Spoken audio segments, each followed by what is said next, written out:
아멘.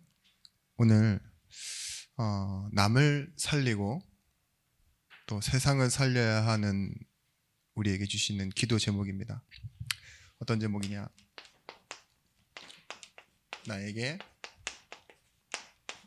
살리는 지혜를 주옵소서.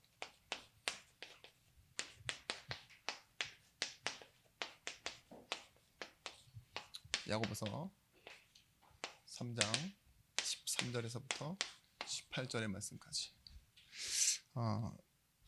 문득 이번 강단 말씀을 좀 묵상하다가 계속 흐름상 그리스도의 법과 또한 성도 안에서 맺어지는 성령의 열매, 이런 모든 것이 관계라는 걸 좀 붙잡고 있다 보니 그 생각 속에서 하나님이 오늘 이런 기도 제목을 주셨습니다. 나에게 살리는 지혜를 주옵소서. 먼저는 여러분들이 살아나는 힘이 있어야 됩니다. 그리고 그 힘을 가지고 생각하고 또 말씀 듣고 기도하다 보면 여러분이 지금 가지고 있는 문제, 좀 불안한 많은 요소들이 굉장히 말씀과 가까이 있다는 걸 알게 되실 겁니다. 우리가 좀 지혜라는 말을 어디서 사용하느냐? 지식과는 좀 나눠서 사용하죠. 지식은 배울 수 있는데 지혜는 좀 달라요. 서양에서는 뭐라고 말하느냐? 지식을 다 가지고 그것을 활용할 수 있는 능력을 보고 지혜라고 그렇게 말해요. 소크라테스는 뭐라고 했냐? 지혜는 지식을 사용하는 기술이다, 이렇게 설명했어요. 동양적인 말로는 지혜는 판단력이에요. 판단력. 뭐 옳고 그름, 또 뭐 종합적인 이 실제적인 삶을 가는 힘이 지혜라고 이렇게 얘기합니다. 아주 고전적인 예화인데요. 한 간수와 한 죄수가 있었습니다. 근데 이 간수가 좀 마음이 착한 사람이라서 죄수를 굉장히 불쌍한 마음으로 봐줬어요.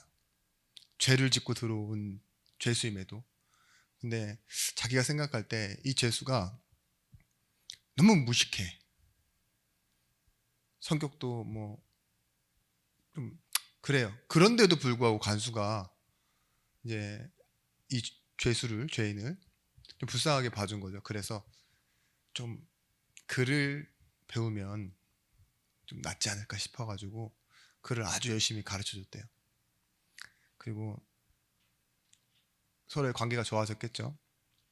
그래서 나가서 다신 들어오지 마라, 이렇게 형제처럼 걱정도 해주고 그러고 나갔는데 얼마 후에 이 죄수가 다시 또 들어온 거예요. 그래서 이번에 뭘로 들어왔나 봤더니만 문서 위조죄로 들어왔다. 그죠? 여러분, 사람은 자기가 가진 걸 다 사용하게 돼 있습니다. 글을 몰랐을 때는 전혀 그럴 문서 위조죄 같은 건 쓸 일이 없었지만, 여러분, 우리가 이 말씀 드리는 이유가 뭐냐? 우리의 본질을 바꿀 수는 없어요. 아까 찬양인도 하실 때 하나님 참 지혜롭게 말씀하셨는데, 교회 다니는 것들이 뭐 사람들이 왜 이러냐, 다를 바 없다, 이런 말 들을 때 있잖아요. 우리는 원래 죄인이었는데 하나님이 불러주셨을 뿐이라고. 그렇죠? 예전에 그 모습이 그대로 있다 할지라도 내가 그 문제덩어리와 바뀌지 않은 내 모습, 세상과 별로 다를 거 없는 내 모습을 하나님은 자녀로 받아주시고 지금 여러분들을 통해서 응답하고 계시잖아요. 그런 것과 같이 이 지혜는 어디서 나와야 되느냐? 여러분의 신앙 고백 속에서 나와야 됩니다. 근데 주문처럼 외우는 것이 아니라 여러분의 영혼을 통과한 한마디가 있어야 돼요. 뭐 많은 문제를 겪고 말씀을 다 여러분에게 받았을 때 있죠. 내가 진짜 쓰러지고 넘어지고 막 이럴 때도요, 나를 이렇게 세우는 그 한마디가 있어야 돼요. 뭐 있으신 분들이 있을 거예요. 근데 예수 그리스도라고는 하지 마세요. 오직 예수 그리스도 막 이거 사실은 거의 그거는 주문에 가까워요. 그 신념 있죠. 악에 받쳐갖고 오직 예수 그리스도, 눈빛도 이상해. 그러면 안 돼요. 저는 가끔 이렇게 흔들릴 때 저를 붙잡아주는 단어가 있어요. 그게 뭐냐? 정직함입니다. 정직함이 저에게는 어떤 의미로 와닿느냐? 올바른 것을 선택할 수 있는 힘. 근데 제 심령이, 제 상태가 그런 걸 할지 못할 때가 더 많거든요. 근데 하나님이 내게 주신 건 나와 함께 하심이고, 이렇게 내가 이 상황이 이렇다고 해서 상황을 상태대로 살고, 뭐 옳은 것, 좋은 것, 바른 것, 막 이런 거 있잖아요. 그 사람들이 말하는 그 기준에서 하는 것이 아니라 하나님이 원하시는 게 뭘까? 이걸 질문하는 게 저한테는 정직함이거든요. 그죠? 남들이 말하는 좋은 거 선택하는 게 정직함이 아니라 그런 거예요. 근데 여러분, 다윗이 이런 고백하잖아요. 여호와는 나의 목자시니 내게 부족함이 없습니다. 이 말 안에 나는 다른 것은 더 필요한 것이 없습니다라고 말했잖아요, 원문에는. 근데 충만함이라는 단어는 반드시 전제된 게 있습니다. 가득 찼기 때문에 들어오지 못한다 이거예요. 성령 충만도 여러분에게 있어야 되겠지만, 여러분이 이걸 한마디를 기분 좋게 붙잡은 것 말고 삶 속에서 하나님이 내게 은혜로 주신 것들이 있어요. 그걸 기도 속에서 찾아내는 지혜로 붙잡으셔야 돼요. 고린도전서 1장 26절 27절 말씀.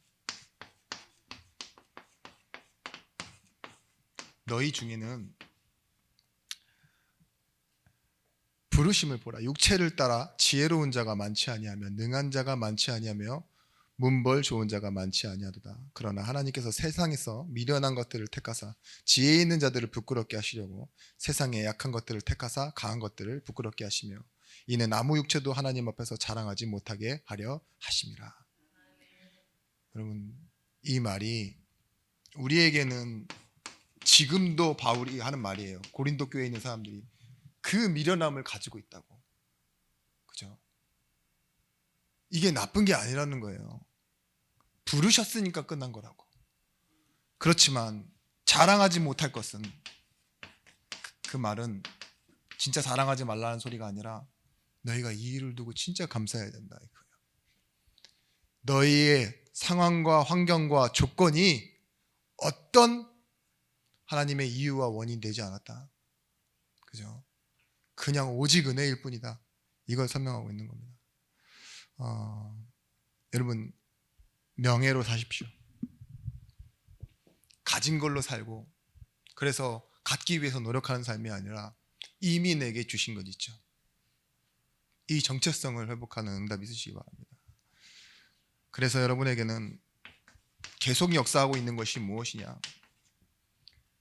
말씀이 살아서 역사하고 있습니다. 그래서 여러분들이 말씀을 붙잡고 이제 기도하고 예배하시면 돼요. 언약을 붙잡는다 이 뜻이 뭐냐? 내가 두려움이라는 것에서 벗어나는 거예요. 창세기 3장 문제가 뭡니까? 하나님의 말씀에서 벗어나 두려움 속에 빠진 거예요. 그리고 갈등하게 되죠. 그리고 걱정합니다. 그런데 여러분, 우리 그리스도의 사랑, 그리스도의 은혜, 여기에는 두 마음이 없어요. 여러분들이 자녀를 사랑하는 데는 용기가 난다니까요. 물론 지금 자녀를 사랑한다라는 개념을 세상적인 개념으로 놓고 보면 조금 욕심에 가깝지만, 영혼으로서 내가 진짜 하나님의 말씀으로 자녀를 사랑한다라는 개념을 놓고 봤을 때 여러분, 두려움이 없지 않습니까? 내가 어떻게 되든 나의 것을 얼마나 주든 상관없죠.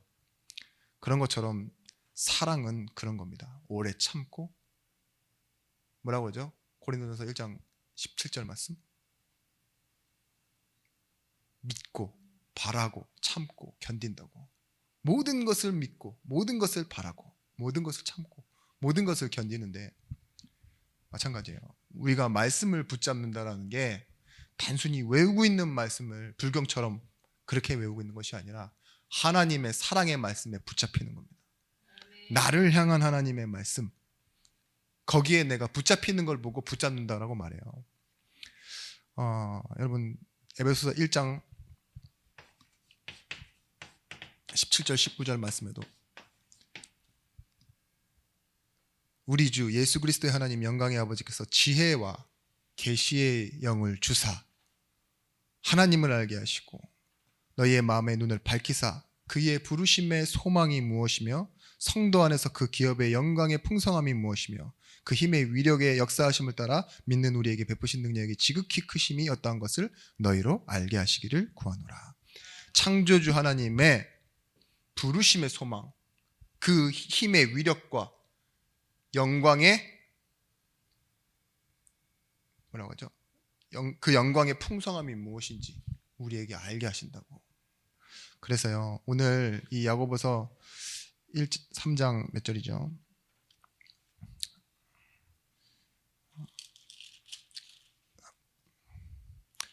3장 15절 말씀처럼요, 이러한 지혜는 위로부터 내려온 것이요 아니요 땅 위의 것이니 정욕의 것이요 귀신의 것이니 이렇게 말해요. 분명히 우리의 지혜는 어디로부터 오는 것이냐?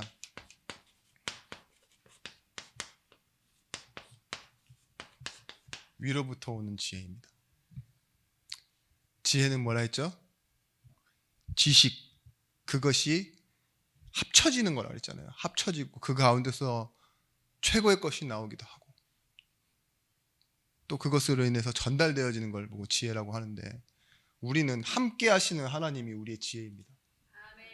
그 안에 모든 지혜와 지식과 충만한 것들, 보화가 감추어져 있느니라 했어요. 우리가 어디 있습니까? 그리스도 안에. 그런 것처럼 우리는 이걸 가지고 기도할 때 야고보서 1장 5절 말씀처럼 너희 중에 누구든지 지혜가 부족하거든 모든 사람에게 후히 주시고 꾸짖지 아니하시는 하나님께 구하라 그리하면 주시리라. 여러분, 없음에 머무르지 마십시오. 없음에 머물러 있으면요, 자꾸 사람이 결핍, 그 예전의 것들이 계속 나오기 시작해요. 그런데 지혜가 부족하거든, 지혜가 없어요. 뭐 하라고요? 후히 주시고 꾸짖지 않으시는 하나님께 구하라예요. 기도를 멈추지 말라 이 소리입니다. 우리가 없으면 뭐야죠? 기도를 안 하고 뭔가 행동을 하잖아요. 방법을 찾고. 근데 하나님께서 우리에게 주시고자 하는 건요, 정말 그 지혜로운 말미암아 채워지는 모든 것들. 솔로몬이 지혜를 구했을 때 뭐였다고요? 재능과 명예와 이 모든 것들을 그냥 더해 주셨대요. 옵션으로. 마찬가지입니다. 우리는 삶 속에서 가장 필요한 것은요, 우리의 필요가 아니라 하나님이 무엇을 원하시는지를 찾아가는 게 참된 지혜예요. 그래서 기도는 무엇이냐? 내가 필요한 것을 받는 것이 응답이 아니라 하나님이 내게 필요한 것을 주시려고 하는데 그걸 아는 겁니다. 여러분, 저번에도 한번 말씀드린 적이 있지만 사람들이 뭐가 부족한지 뭐가 없는지 나에게 잘 적용되는 걸 몰라요. 이걸 보고 메타인지라고 하는데, 한번 설명드렸죠. 전국에 만약에 800명의 학생이 있다고 칩시다. 근데 이미 입시와 관련된 학교가, 고등학교가 2000개가 돼요. 2000개. 거기서 1등을 한다고 쳐도요, 그 800등 안에 들어오려고 그러면요, 전교 1등이 싸워서도 힘들어요. 누구 한 명은요 못 들어오는 거예요. 1200명은 탈락인 거예요. 그죠? 꼴등으로 들어올 수 있다니까. 전국 1등해도, 전교 1등을 해도.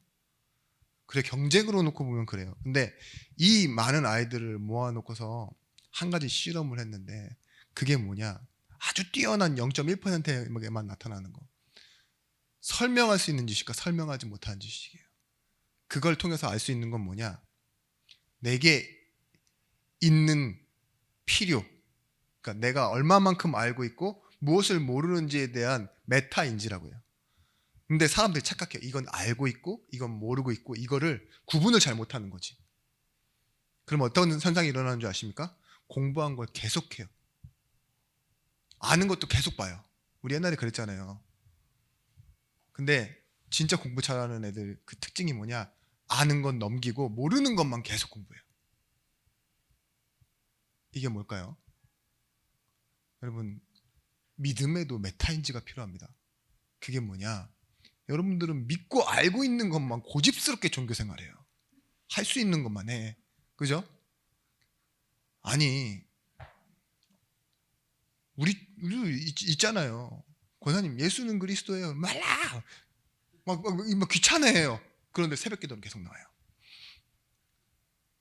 보셨죠, 옛날에? 예? 그리스도는 참 제사장, 참 선지자, 참 왕이십니다. 예수 그리스도 이름으로 흑암 꺾이고 성령인도 받아야 되고, 그래서 결국 우리는 전도자가 되고 증인이 돼야 됩니다. 이 말 하는데 다 필요 없어. 나는 내 할 대로 할 거야. 헌금도 내 방식대로 할 거야. 그죠? 남이 하면 하고 누구는 안 한다고 하면 삐져서 안 하고 막 이런 식으로 있잖아요. 그게 지혜가 아니에요. 우리가 선택하고 우리가 판단할 뿐이지. 왜 그런 모습으로 가겠습니까? 저는 이렇게 생각해요. 기도를 하는데 이 기도를 가지고 하나님과 소통하는 기도를 몰라서 그렇다. 여러분, 위로부터 오는 힘을 얻으셔야 됩니다. 내가 어느 정도 힘을 얻으면 여러분들은 다 자꾸 이래요. 스탑해요. 하나님 여기가 좋사오니 초막셋은 여기다 딱 짓겠습니다. 말리지 마십시오. 예? 재료는 내가 구할 테니 하나님 응답만 하십시오. 이런 식으로 한다니까요. 여러분, 하나님은 여러분에게 부르심의 소망, 그 영광의 풍성함과 그 힘의 위력이 무엇인지를 진짜 여러분들 삶에 깊숙이 집어넣고 싶어 하세요. 그래서 여러분들이 이 기도하고 이 말씀 속에서 여러분들은 자연스럽게 감사함으로 따라가게 되어지는 것이 뭐냐? 순종입니다. 순종의 다른 말은 하나님만 의지하게 되는 거예요. 여러분들은 충동적으로 일하면요, 말씀을 안 따라가고 충동적으로 일하면 특징이 무엇이냐? 분주하게 돼요. 주변이 계속 분주해요. 바쁜데 여러분들 능력이 있으면 조금 더 일을 잘합니다. 근데 그게 분주한 거예요. 일이 없으면 자꾸 휘말려요. 이래저래 마음 상하는 일도 생기고. 자, 여러분들 삐진 표정을 알거든요. 저한테도 있습니다만, 그게 뭐냐? 내가 좀 힘세고 강한 사람이 날 무시하는 거는 그냥 내 처지련이 이해해요. 근데 교회에서 상처받는 건 좀 달라요. 나보다 약한 사람 돕다가 상처받아요. 네 주제에 나를 무시해. 이런 느낌 있죠. 내가 그렇게요? 너 약함을 위해서 돌보고 날 손해봤는데, 그러면 자존심 더 상해요. 그죠? 서운하고. 복잡하고 난해하고 진짜 이렇게 되다가 상처만 가득한 교인들의 모습. 근데 그걸 다 뛰어넘는 법이 이거예요. 내가 말씀을 의지해서 따라가는 거지 사람에게 뭔가 어떤 걸 하는 게 아니다. 이 기준이 있으셔야 돼요. 사람을 미워하고 사람을 사랑하고 이것도 조절하는 힘 없으면 다 실패합니다. 너무 사랑해도 안 되고 너무 조절해도 안 돼요. 아니, 너무 미워해도 안 돼요. 그게 뭐냐? 지혜예요, 지혜. 인간관계, 사람과 사이에 간격이 있어요. 그렇지만 우리가 더 중요한 것이 뭐죠? 하나님과 나의 관계잖아요. 하나님의 것을 전달할 수 있는 관계가 가장 좋은 것이지. 그래서 이걸 가지고 이제 위로부터 오는 지혜를 가지고 회복되어지는 겁니다. 골로새서 2장 3절 말씀. 그 안에는 모든 지혜와 지식과 보화가 감춰져 있느니라. 골로새서 3장 11절 말씀처럼 그리스도이시는 만유시요 만유 안에 계시느니라. 이렇게 말씀하셨어요. 그리스도가 모든 것이고, 그죠? 만유 안에 계시며 그 그리스도 안에 모든 것이 있다라는 걸 우리가 위로부터 오는 지혜, 다른 말로 성령이죠. 성령께서 아니면 알고 깨닫고 가기보다는 자꾸 우리는 현실 앞에 눈앞에 보이는 충동적인 것만 보고 갈 수밖에 없어요. 이 독일 사람인데 영국으로 이주해서 답답한 삶을 살면서도 응답을 받은 사람이 있어요. 그 사람이 여러분들 알다시피 조지 뮬러라는 사람입니다. 이름이 독일 이름이잖아요. 근데 이 조지 뮬러가 영국에서 신앙생활을 하면서 자기도 약하고 힘없는 사람인데, 삶이 답답한 사람인데, 근데 고아를 10,000명이나 돌봤어요. 그러면서 그가 남긴 말이 뭐냐? 기도보다 앞서는 삶을 살지 마라 이랬어요. 기도해서 하나님이 앞서가시도록 해라 이렇게 한 거죠. 이끌려가라. 그 뮬러의 5만 가지 응답이라는 책, 우리 예전에 한번 소개도 받았었죠. 그게 뭘까요? 5만 번이나 기도했다는 거예요. 5만 번 이상 했겠죠. 다른 제목으로. 우리가 성령이 어떤 영이냐? 요한복음 14장 26절 말씀처럼 보혜사 성령입니다. 우리에게 모든 것을 가르치시고 생각나게끔 하시는 분. 14장 16절 말씀, 내가 아버지께로 구하겠사오니 그가 또 다른 보혜사를 주사 너희를 영원토록 함께 있게 하리니 그는 진리의 영이라 세상은 능히 그를 받지 못하나니 이는 그를 보지도 알지도 못함이라. 그러나 너희는 그를 아나니 그는 너희와 함께 거하시며 또 너희 속에 계시겠습니다. 우리 안에 계신 분.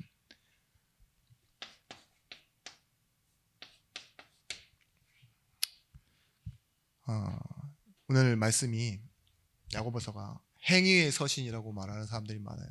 행해라 행해라 이런 것들이 많으니까. 그런데 정작 야고보서는 두 가지 흐름이 있습니다. 삶을 말하는 서신과 하나는 뭐예요? 기도해라 이거예요. 근데 야고보서에만 나오는 힘 있는 말이 있어요. 마귀를 대적해라. 기도하고 마귀를 대적해라. 그리하면 너희를 피할지라. 그죠? 야고보는 예수님의 동생입니다. 마리아의 아들이란 거죠. 근데 예수님이 첫째예요. 왜냐, 동정녀일 때 낳았으니까. 그리고 이제 이 요셉의 아들로서는 4명 중에 첫 번째가 이 야고보인데, 야고보가 처음에 예수님 안 믿었어요. 핍박까지 했어요. 신고를 했다니까요. 예수님 잡아가라고. 우리 형인데 미친 것 같습니다. 도라이가 하나 나왔어요. 잡아가세요. 그랬었는데 나중에는 누가 됐죠? 이스라엘의 전체의 지도자가 됐어요. 그리고 사도가 됐죠. 근데 이 야고보가 별명이 무엇이냐? 낙타무릎입니다. 관절염이 있었다는 건데 그 관절염이 어떻게 보이느냐? 항상 무릎 꿇고 기도하다 보니까 무릎이 정상보다 많이 이렇게 툭 튀어나와 있는 무릎 알죠? 마르면. 그런 무릎으로 살아갔던 사람이에요. 근데 야고보가 저는 어느 순간 가장 빛을 발했다고 생각하느냐? 제 첫 번째 이스라엘 총회 때 바울이 이 이방인에 대한 것과 베드로와 함께 나오잖아요. 이걸 어떻게 해야 되느냐? 근데 야고보 사도가 딱 정리를 해요. 기도의 사람 야고보가 지혜를 사용해서 오직 예수 그리스도로만 구원을 받고 성령이 임하면 우리는 다 같은 형제다. 이걸 정리한 거예요. 이게 사도행전의 역사를 이어가고 이방인에 대한 전도 그리고 성령의 역사를 말하는 완전히 공평한 할례가 율법이 아닌 오직 은혜로만 구원받는다는 걸 말하는, 그죠? 어떻게 보면 골수 유대인이에요. 바울도 그렇고 야고보도 그렇고 베드로까지도. 근데 어떻게 그런 지혜로 인도받을 수 있겠습니까? 사람을 살리는, 자신이 살고 있는 비밀이 있는 사람이었어요. 오늘 여러분에게 그런 새로운 규례가 만들어지는 응답이 있으시기 바랍니다. 예배하고 집에 가니 내가 선택해야 될 게 보이는 것이 아니라 하나님이 주신 응답으로 내가 누려야 할 것들이 보여지는 응답의 사람들이 되시길 바랍니다. 그래서요, 하나님의 법으로 사는 사람 되셔야 돼요. 세상의 법, 나만의 규칙 아니라 하나님의 법. 이사야 11장 1절에서부터 2절의 말씀. 곧 그 위에 여호와의 영 곧 지혜의 영과 총명의 영 모략과 재능의 영이요 지식과 여호와를 경외하는 영이 강림하시리니. 여러분, 이 영이 무엇이죠? 우리 위에 있는 성령, 모략과 지혜와 지식과 총명의 영, 이것이 임하는데요, 같은 말씀이죠. 우리가 증인되어지도록 사도행전 1장 8절 말씀처럼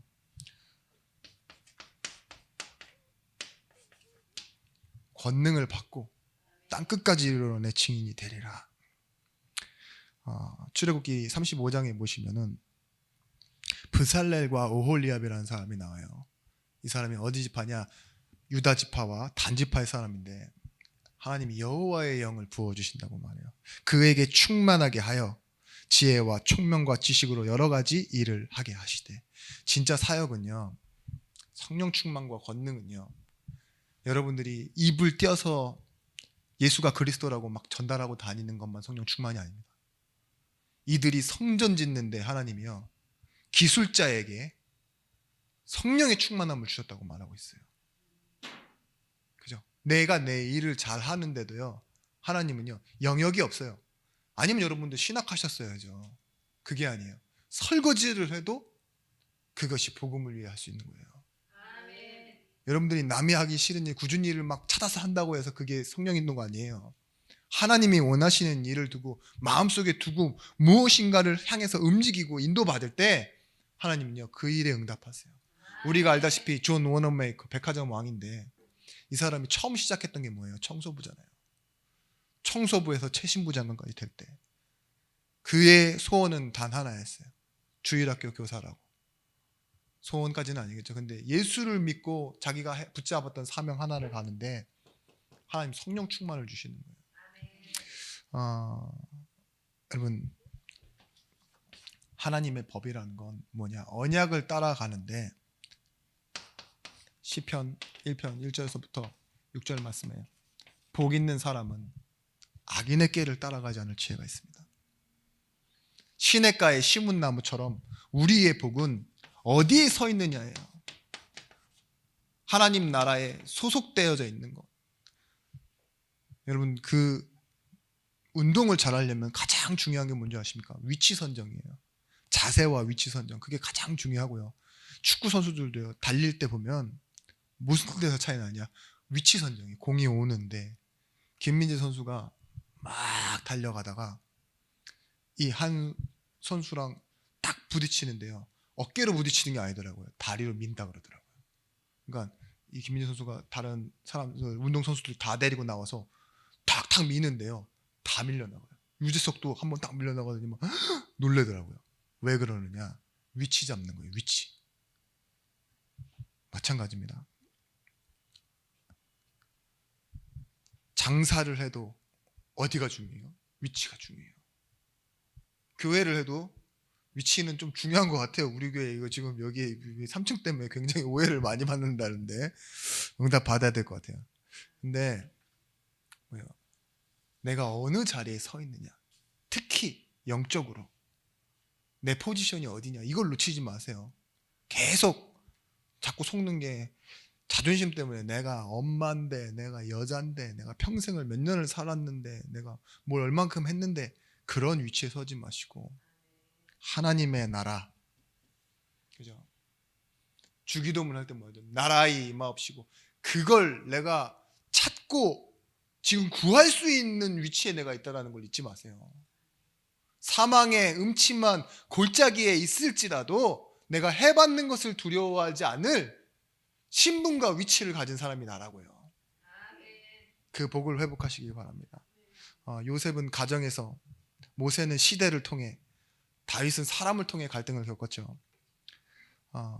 근데 사람들이요, 이런 것 때문에 잘못된 게 튀어나와요. 격발된다고 하죠. 뭐가 나오냐? 나는 회개했고 나는 돌이켰다. 근데 여러분, 예수님 옆에 섰던 강도들 2명은요 가짜 강도가 아니에요. 진짜 강도예요. 진짜 실제 죄를 지은 강도라고요. 근데 이 두 사람의 특징이 있어요. 하나는 뭐냐? 네가 예수면 니도 한번 내려와 봐라. 구원해봐라. 네 자신을 먼저 구원해봐라. 이렇게 따지고 드는 사람이 한 명 있는 반면에 한 강도는 어땠죠? 오늘 주께서 낙원에 있을 때 나를 기억하소서. 근데 뭐예요? 오늘 내가 나와 함께 낙원에 있으리라. 이게 뭐냐? 여러분이 가진 지혜로 할 수 있는 게 진짜 축복이에요.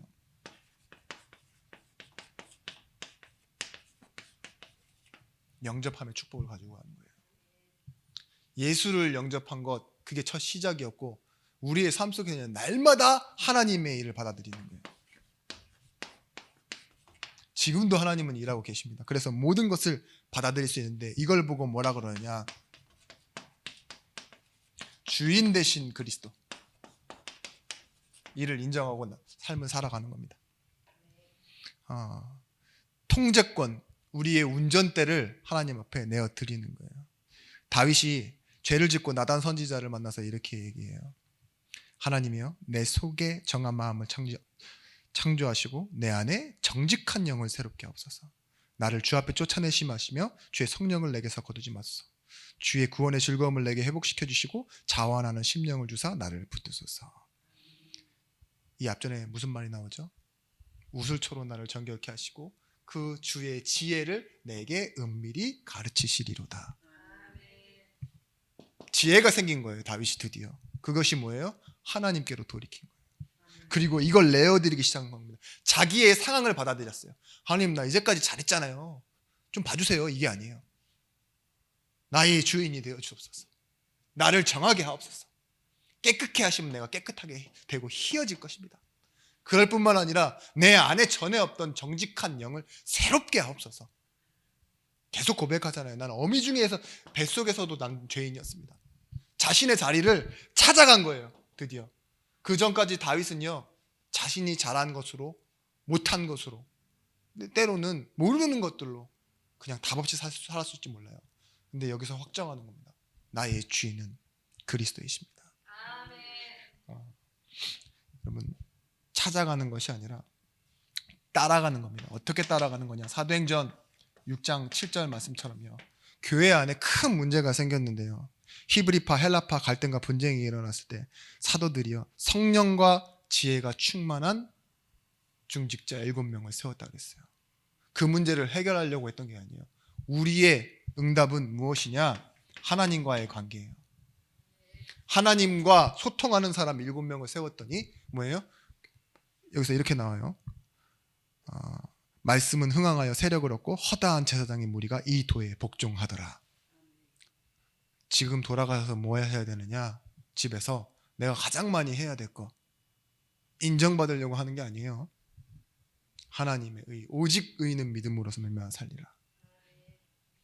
성령 충만 받고 지혜가 충만한 자가 여러분 가정에 내가 되면 뭐예요? 허다한 무리가 돌아오지는 않을지라도 뭐예요? 먼저 나는 살아날 거예요. 그죠? 여러분, 가정의 응답이 교회의 응답이고 교회의 응답이 가정의 응답입니다.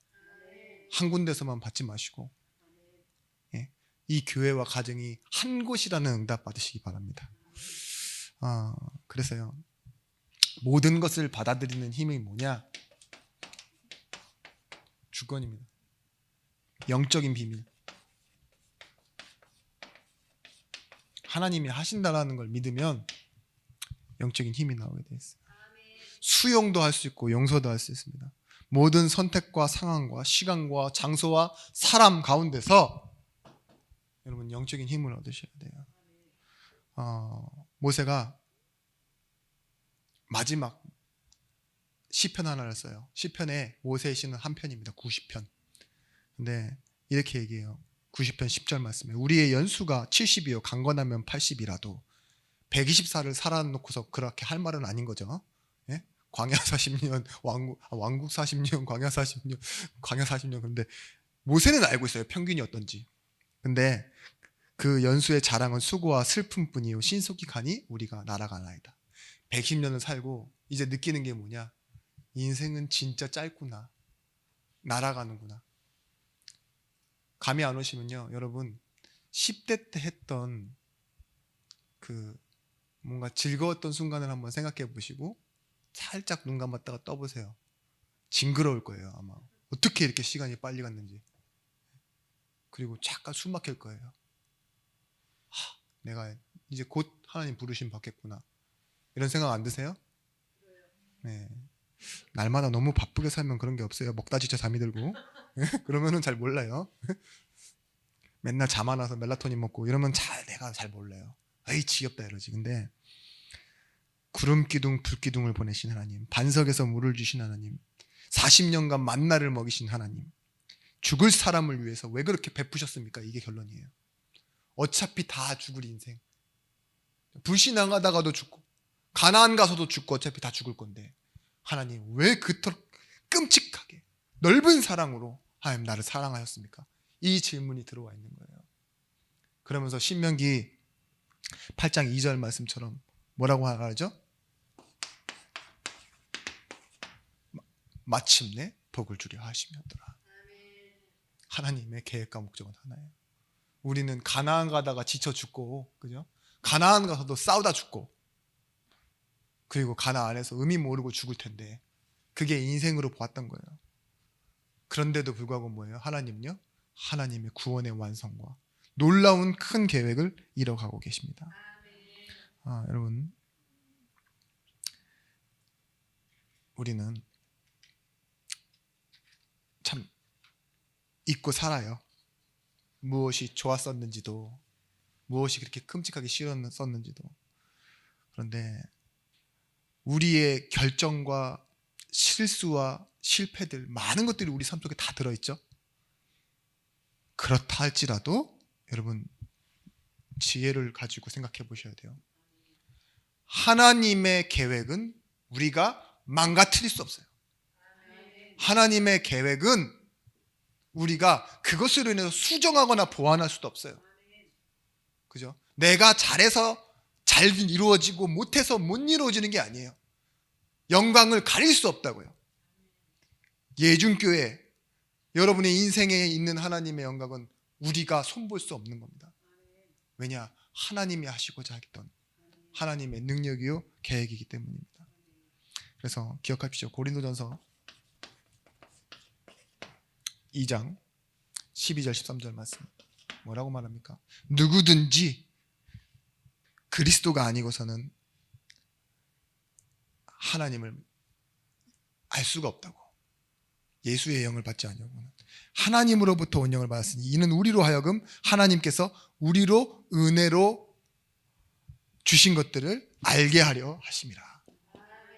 하나님의 영, 나를 기다려 주셨고 또한 깨닫게 하시고 또한 하나님의 알아가는 것을 멈추지 않으시고 지금도 이루어가고 계시는 하나님께 여러분들 날마다 찬양을 드리시고 기도를 회복하시길 예수 그리스도 이름으로 축원합니다.